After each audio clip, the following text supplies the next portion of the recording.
కాబట్టి నీతి మార్గములో నన్ను నడిపించుచున్నాడు. గాఢంధకారమున లోయలో ఇంతవరకు ఏ అపాయమునకు భయపడను. నీవు నాకు తోడై ఉన్నవు. నీ జుట్టుకర్రలు నీ దండములు నన్ను ఆదరించును.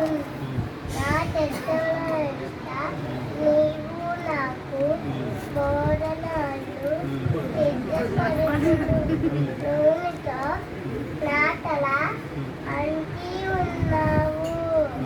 నా గిన్నె నిండి పొర్లుతున్నది.